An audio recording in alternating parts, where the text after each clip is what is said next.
পরিমণির সঙ্গে রাত্রিযাপন, বাধ্যতামূলক অবসরে গেলেন পুলিশ কর্মকর্তা। পরিমণির বাসায় নিয়মিত রাত্রিযাপন করা ও স্ত্রীর অবর্তমানে রাজারবাগের বাসায় নিয়ে 17 ঘণ্টা অবস্থানের প্রমাণ মিলেছে তদন্তে। সেই তদন্তের পরিপ্রেক্ষিতে চাকরি হারালেন তৎকালীন ঢাকা মেট্রোপলিটন গুলশান গোয়েন্দা পুলিশের এডিসি ও বর্তমানে ঝিনাইদহ জেলার ইন সার্ভিস ট্রেনিং সেন্টারের অতিরিক্ত পুলিশ সুপার গোলাম সাকলায়েন। পরিকাণ্ডে আলোচনা শুরুর পর থেকেই প্রথমে সাকলায়েনকে ডিবি থেকে সরিয়ে মিরপুরের পাবলিক অর্ডার ম্যানেজমেন্টে সংযুক্ত করা হয়েছিল। পরে সেখান থেকে তাকে ঝিনাইদহ ইন সার্ভিস ট্রেনিং সেন্টারে বদলি করা হয়। এবার পরিকাণ্ডে বাধ্যতামূলক অবসরে পাঠানোর আবেদন করা হয়েছে সেই সাকলায়েনকে নিয়ে। গত 13 জুন স্বরাষ্ট্র মন্ত্রণালয়ের শৃঙ্খলা 2 শাখা থেকে উপসচিব রোকেয়া পারভিন জুই স্বাক্ষরিত এক প্রতিবেদনে তাকে বাধ্যতামূলক অবসর প্রদান করার জন্য দরখাস্ত করা হয়। শৃঙ্খলা শাখার প্রতিবেদনে উল্লেখ করা হয়, সাকলায়েন ধারাবাহিকভাবে নায়িকা পরিমণির বাসায় নিয়মিত রাত্রিযাপন করতে শুরু করেন। বিভিন্ন সময়ে দিন ও রাতে নায়িকা পরিমণির বাসায় সাকলায়েন অবস্থান করেছেন বলে মোবাইলের ফরেনসিক রিপোর্টে দেখে প্রমাণ পাওয়া যায়।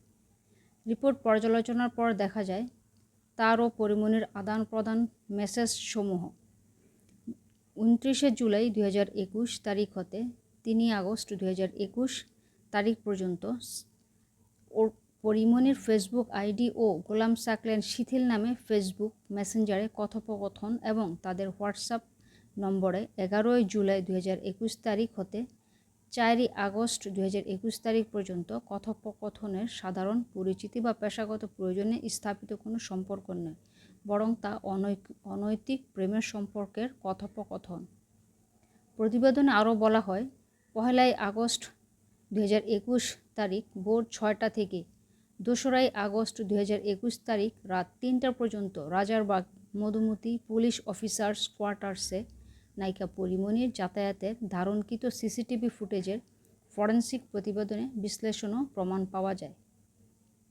সাকলায়েন বিবাহিত ও এক সন্তানের বাবা হওয়া সত্ত্বেও পরিমণির সঙ্গে তার বিবাহ বহির্ভূত অনৈতিক সম্পর্ক স্থাপন, পরিমণির সঙ্গে জন্মদিন উদযাপন ও নিজের সরকারি বাসভবনে নিজ স্ত্রীর অবর্তমানে সময় কাটানোর মতো ঘটনা বিভিন্ন প্রচার মাধ্যমে তা প্রচারিত হওয়ায় সরকারের ভাবমূর্তি ক্ষুণ্ণ হয়েছে।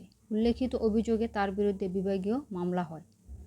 গত 1 আগস্ট 2021 তারিখে তার পূর্ব পরিকল্পনা সম্পূর্ণ জ্ঞাতসারে তার স্ত্রী না থাকা অবস্থায় নায়িকা পরিমণি তার রাজারবাগ সরকারি বাসায় যান এবং প্রায় 17 ঘণ্টা সেখানে অবস্থান করেন। পরদিন 2 আগস্ট রাত 1টা 30 বাসা থেকে ত্যাগ করেন।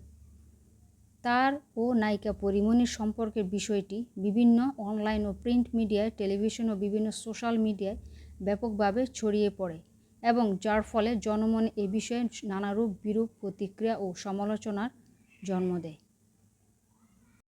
গোলাম সাকলায়েন পুলিশের একজন দায়িত্বশীল কর্মকর্তা হয়েও সরকারি দায়িত্বের বাইরে নায়িকা পরিমণির সঙ্গে অতিমাত্রায় ঘনিষ্ঠ সম্পর্ক স্থাপন করেছিলেন।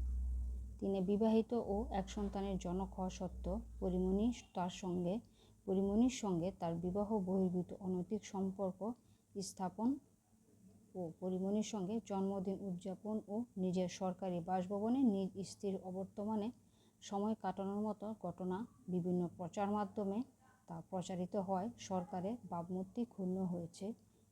উল্লেখিত অভিযোগে তার বিরুদ্ধে বিভাগীয় মামলা হয়। ঢাকায় সিনেমার নায়িকা পরিমণি মামলায় তদন্তকালে তখনকার ডিবি কর্মকর্তা গোলাম সাকলায়েনের প্রেমের সম্পর্ক ফাঁস হওয়ার পর সারা দেশসহ পুলিশে তোলপাড় চলছে। পরিমণি ডিবির এই কর্মকর্তার সঙ্গে তার বাসায় 18 ঘণ্টা কাটিয়েছেন বলে সম্প্রতি গণমাধ্যমে খবর আসে।